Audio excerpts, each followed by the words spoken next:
My grandfather left his $465,000 house to his neighbor instead of his family. My dad is suing. I'm not joining him.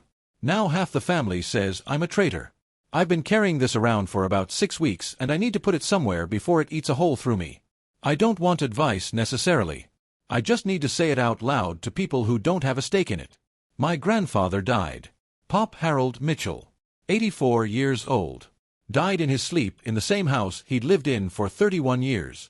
A 4-bedroom colonial on Poplar Pike in Germantown, Tennessee, with a wraparound porch and a detached garage he'd converted into a woodworking shop back in the 90s. The house is worth about $465,000, according to the appraisal Craig, my father, had done approximately 48 hours after the funeral. But I'll get to that. My name is Nate. I'm 30. I live in Memphis with my wife Carla and our 4-year-old daughter Zoe. We rent a 2-bedroom apartment near Overton Park, $1,280 a month, which is tight but manageable on my salary. I drive for UPS. I make about $71,000 a year, which sounds decent until you realize I'm working 10-hour days, sometimes 6 days a week during peak season, coming home with my knees screaming and my back locked up like a rusted hinge. Carla works as a dental assistant. We're not struggling, but we're not comfortable either. We drive a 2019 Civic with 94,000 miles on it. We don't take vacations. When the dishwasher broke last March, I watched a YouTube video and fixed it myself because we couldn't afford the repair guy. That's where we are. I'm telling you this because I want you to understand, a $465,000 house would have changed everything for us.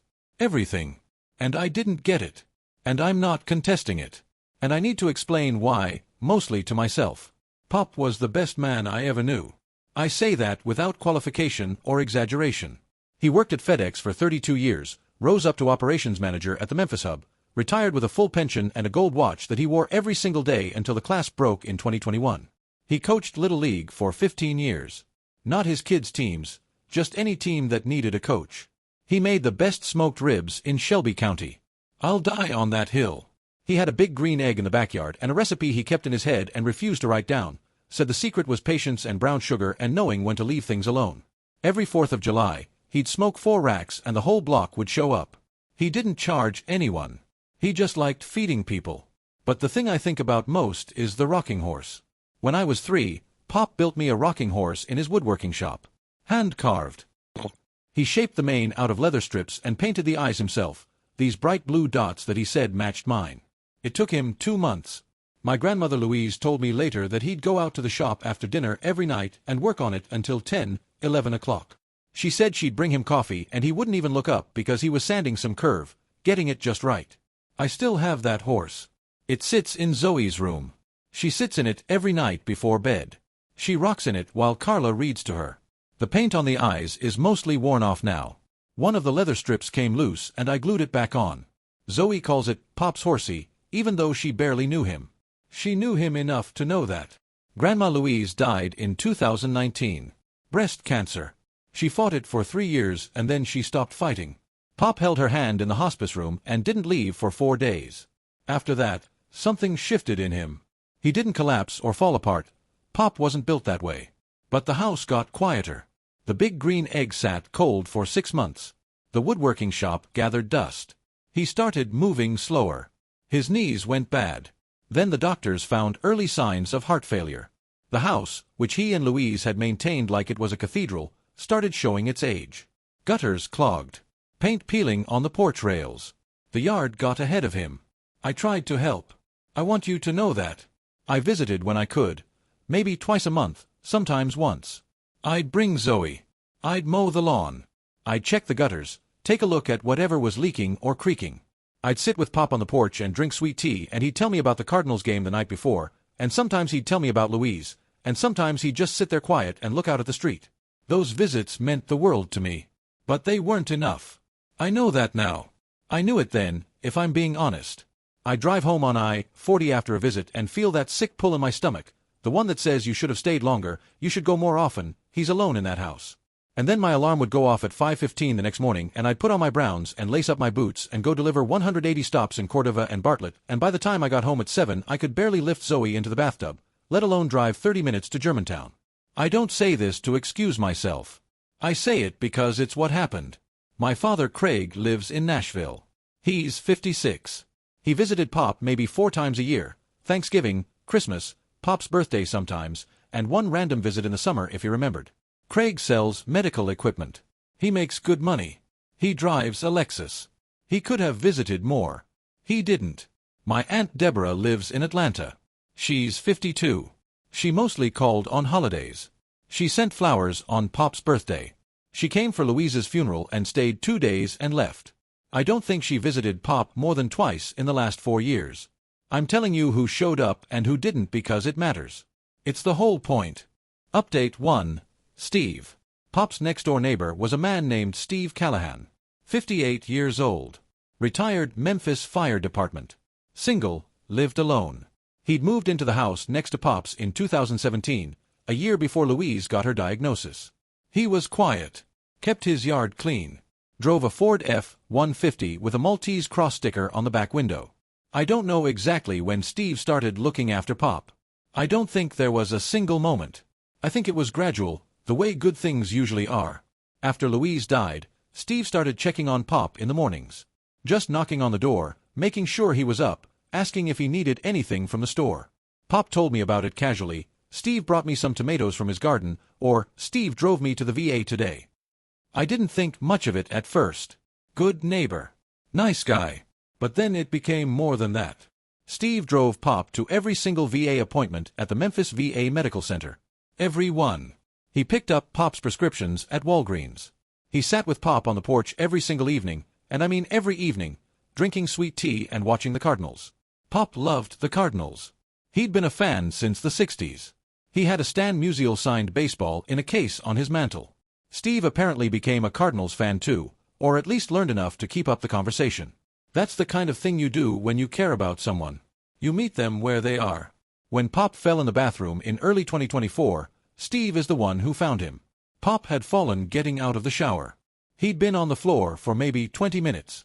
Steve had come over for their usual morning check-in, knocked, got no answer, used the spare key Pop had given him, and found him on the bathroom tile with a gash on his forehead. Steve called 911.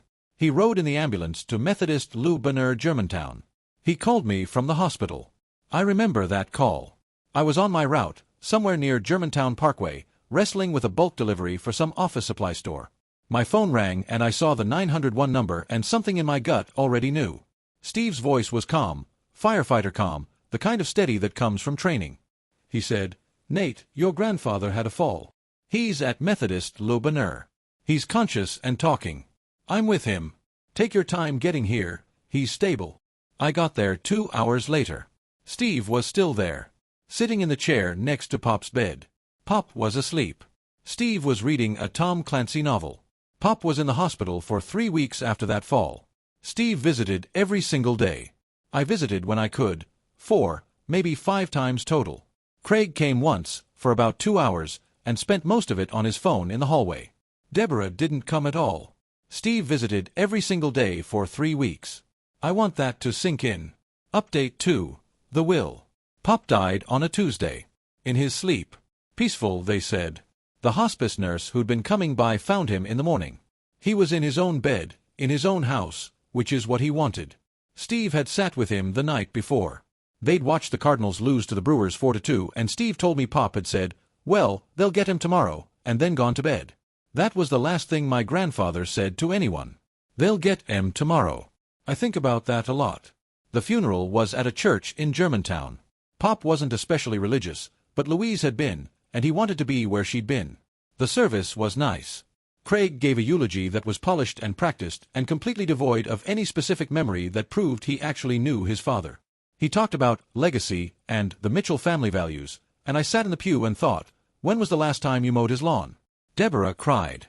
She was genuine in her grief, I believe that. But grief after the fact is easy. It's the showing up before that's hard. Steve sat in the back row. He wore a dark suit that didn't quite fit and he didn't speak, and when I caught his eye after the service he just nodded at me and I nodded back and that was enough.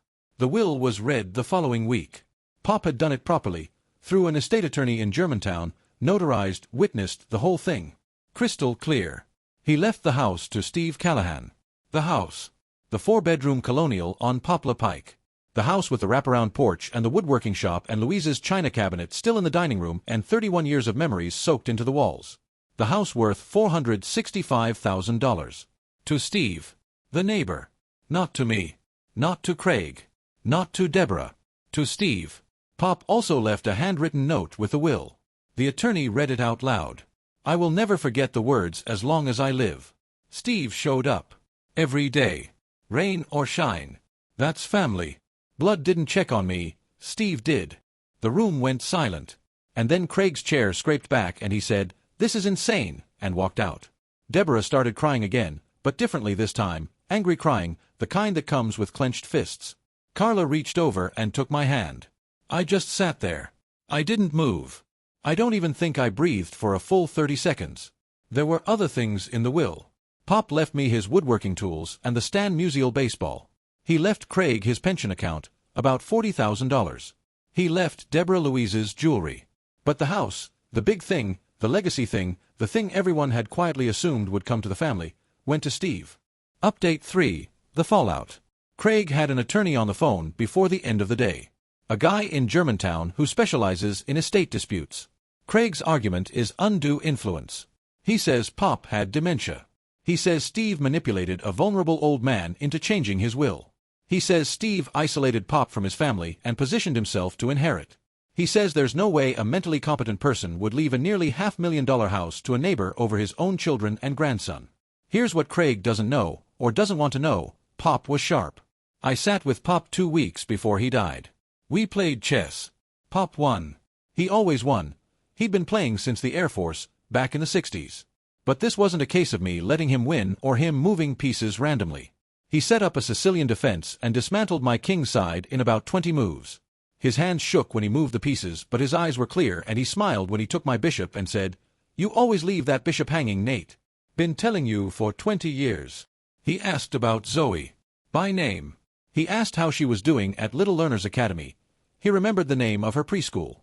He asked if she still liked the rocking horse. He asked if Carla was still working at Dr. Patterson's office. He remembered everything. He asked me if I was getting enough sleep and told me I looked tired and said, "You work too hard, boy. That company doesn't love you back." That's a sharp mind. That's a man who knew exactly where he was and who he was talking to and what he wanted. Craig's dementia claim is going to fall apart. I know it. And I think Craig knows it too, somewhere underneath the anger. Pop's VA medical records will show no dementia diagnosis. His primary care doctor will testify to his competency. The estate attorney who drafted the will spent time with Pop and will say he was lucid. The witnesses who signed the will, 2 of Pop's church friends, will say the same thing. Craig is throwing money at a wall and hoping something sticks because he can't accept that his father looked at the scoreboard of who showed up and who didn't and made his decision accordingly. Craig called me 3 days after the will reading. I was sitting in my apartment. Zoe was in her rocking horse and Carla was making dinner. Craig said, "I need you on board with this. You're his grandson. You visited him. You can testify that Steve was always there, always hovering, always inserting himself." I said, "Dad, Steve wasn't hovering. He was helping." Craig said, "He was playing the long game, Nate. This is textbook elder manipulation." I said, "Pop beat me at chess 2 weeks ago. He remembered Zoe's preschool by name. He wasn't confused. He was clear."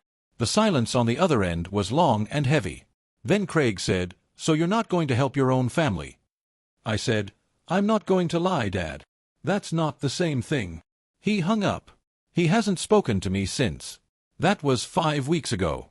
My father, who visited his own father maybe 4 times a year, is now not speaking to me because I won't help him take a house from the man who actually took care of Pop. The irony would be funny if it didn't hurt so much. Deborah called a few days later. She was less cold and more wounded. She said I was betraying the family.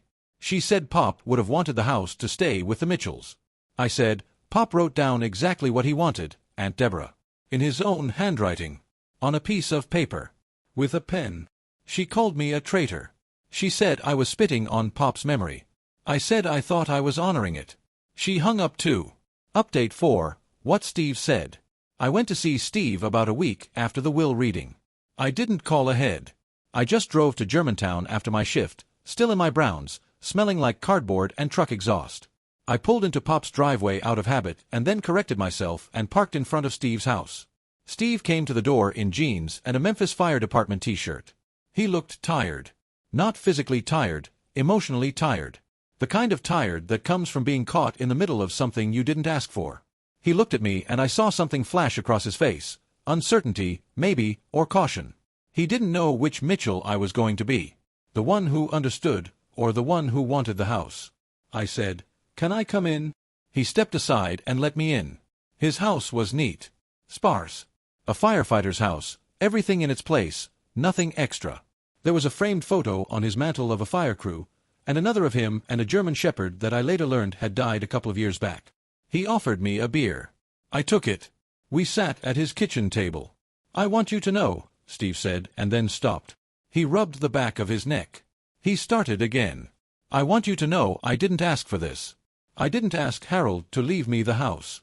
I didn't even know he was going to until the attorney called me after he passed. I believed him. I don't know how to explain that except to say that Steve has a face like Pop's, the kind that doesn't know how to lie, the kind where everything shows. He wasn't performing. He was uncomfortable and sad and trying to be honest with a man who had every reason to resent him. "I know," I said. "Your grandfather was my friend," Steve said. "That's all it was. He was my friend. I didn't have a lot of friends after I retired. I didn't have family nearby. Your grandfather, Harold, he was the one who started it. He brought me a plate of ribs the week I moved in. Just showed up at my door with a plate and said, 'Welcome to the block.' After Linda, that's my ex, after she left, and after Rex died, my dog, it was pretty quiet over here. Harold noticed. He started inviting me to sit on the porch. He didn't ask me a lot of questions. He just let me sit there. We'd watch the game. He'd tell me about Louise. I'd tell him about the firehouse. It was easy." He took a drink of his beer and looked out his kitchen window toward Pop's house. "When he started going downhill, I just did what you do.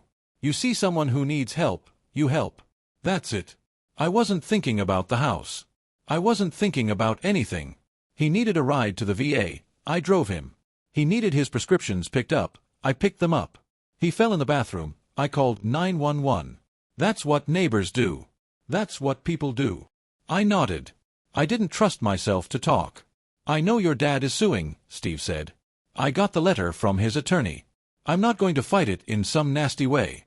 I've got a lawyer too, a buddy from the department who went to law school after he retired. He says the will is solid. Harold was competent. Everything was done right." He paused. "But I want you to know, if this tears your family apart, I don't want the house. I'll walk away from it. I didn't do any of this for a house." I shook my head. "Don't do that," I said. "Pop wanted you to have it. If you give it up, then his decision doesn't mean anything." Steve looked at me for a long time. His eyes were wet. He said, "He talked about you a lot, Nate. He was proud of you. He said you worked yourself to the bone for your family. He said you were the only one who came by. He didn't hold it against you that it wasn't more. He understood.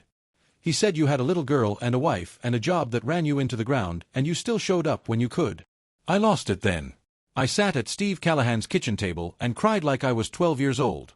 I cried for Pop, and for all the visits I didn't make, and for the guilt I'd been carrying around like a bag of concrete, and for the fact that my grandfather had to find family in a neighbor because his own blood couldn't be bothered. Steve didn't say anything. He just sat there and let me cry. And when I was done, he slid his beer toward me and said, "You need that more than I do." When I left, Steve walked me to the door. He said, "Zoe, that's your daughter, right? Harold said she rides the rocking horse." I nodded. "He was working on something in the shop," Steve said, "before he got too weak. I don't know if he finished it, but it's in there. He said it was for her." I went into Pop's woodworking shop the next day. On the workbench, under a canvas cloth, was a half-finished rocking horse. Smaller than the one he made me. Unpainted. The mane wasn't attached yet. The eyes weren't done. But the body was shaped, sanded smooth, and the curve of it was perfect. There was a pencil mark on the side where he'd written ZOE in capital letters. I sat on the shop floor with that unfinished horse in my lap and I talked to Pop. I told him I was sorry. I told him I understood. I told him he made the right call with Steve. I told him I'd finish the horse. I don't know if he heard me, but I said it anyway. Update 5. Where things stand now. It's been about 6 weeks since the will reading.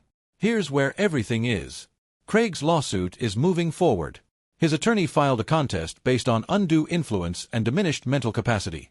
From what I understand, and I understand this secondhand because Craig won't talk to me. The case is not strong. Pop's VA medical records contain no diagnosis of dementia or cognitive impairment. His primary care physician at the VA submitted a letter stating Pop was mentally competent at his last checkup, which was about 3 months before he died. The estate attorney who drafted the will has records showing Pop initiated the change himself, came into the office unaccompanied, discussed his wishes clearly, and signed everything in the presence of 2 witnesses, both of whom are prepared to testify that Pop was lucid and deliberate. Steve's attorney has already filed a response. I'm told he's confident. Craig is spending money he doesn't need to spend to fight a battle he's going to lose because it's easier than admitting he didn't show up for his own father. That's the truth, and I've stopped trying to sugarcoat it. Deborah hasn't spoken to me since she called me a traitor. She sends the occasional text to Carla, passive-aggressive stuff about family loyalty and what Pop would have really wanted. Carla doesn't respond. Carla's perspective on this has been the clearest and most honest of anyone's. The night after the will reading, we were lying in bed in the dark and I was staring at the ceiling, and Carla said something I think about every day. She said, "Your Pop wasn't confused. He was clear. He chose the person who chose him. That's not manipulation, that's a lesson." She's right. I know she's right. And it still hurts, but it hurts in the way that true things hurt, not in the way that unfair things hurt. I've been going to Pop's house on Sundays. Steve gave me a key. I go into the woodworking shop and I work on Zoe's rocking horse. I'm not as good as Pop was. My joints are rougher, my cuts are less clean. But I'm learning. I watch YouTube videos on woodworking and I use Pop's tools, the ones he left me in the will, and I work slow and careful, the way he would have. Steve comes out sometimes. He brings me sweet tea. We don't talk much. Sometimes he tells me a story about Pop. Sometimes we just work in quiet. It's not awkward. It's easy, the way Pop always said it was with Steve. I'm starting to understand what he meant. Zoe came with me last Sunday. She ran through Pop's backyard while I worked. She found a Cardinals cap in the garage, Pop's, and she put it on and it fell over her eyes and she laughed. Steve picked her up and carried her around and showed her Pop's garden, which Steve has been maintaining. The tomatoes are coming in. Pop would have liked that. I'm not going to lie and say I don't think about the house. I do. I think about the kitchen where my grandmother made Sunday pot roast. I think about the hallway where I used to run in my socks and slide into the wall. I think about the porch where Pop sat every evening. I think about how that house, sold, could pay off our debts and put a down payment on a place of our own. A yard for Zoe. A garage where I could set up Pop's woodworking tools. I think about it. Of course I think about it. But then I think about Pop sitting on that porch with Steve every evening, watching the sunset over Poplar Pike, drinking sweet tea, talking about the Cardinals. I think about Steve finding him on the bathroom floor and riding in the ambulance with him and visiting him every single day in the hospital. I think about Pop in his last year, maybe his last months, feeling seen and cared for and not alone, because a retired firefighter next door decided that showing up for an old man was just what you do. And I think, Pop earned the right to decide. He worked 32 years. He paid for that house.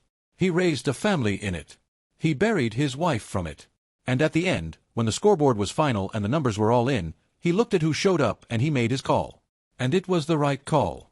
It was the truest call he ever made. I'm finishing Zoe's rocking horse. I've got the body done. I'm working on the mane now, leather strips, just like the first one. I'm going to paint the eyes bright blue. And when it's finished, she'll have 2 rocking horses in her room. One from Pop's hands, one from mine. And someday, when she's old enough to ask, I'll tell her about her great-grandfather. I'll tell her he was the best man I ever knew. I'll tell her he made the best ribs in Shelby County and he coached Little League and he could beat anyone at chess and he built things with his hands that lasted. And I'll tell her that at the end of his life, he taught me the most important lesson anyone has ever taught me, that family isn't blood. Family is who shows up. I'm trying to be someone who shows up. I'm not there yet. But I'm trying. Edit. A lot of people are asking about Steve and whether he plans to stay in the house or sell it. I don't know. We haven't talked about it. It's not my business. Whatever he does with it, Pop wanted him to have it, and that's enough for me. Edit 2. For the people telling me my dad has a legitimate legal case, maybe. I'm not a lawyer. But I know my grandfather. And he knew exactly what he was doing. The court can decide the law. I already know what's right. Edit 3. Thank you for all the messages. I wasn't expecting this to get attention. I just needed to get it off my chest. I'm going to get off my phone now and go sand some oak. Pop would tell me to stop moping and start building. So that's what I'm going to do.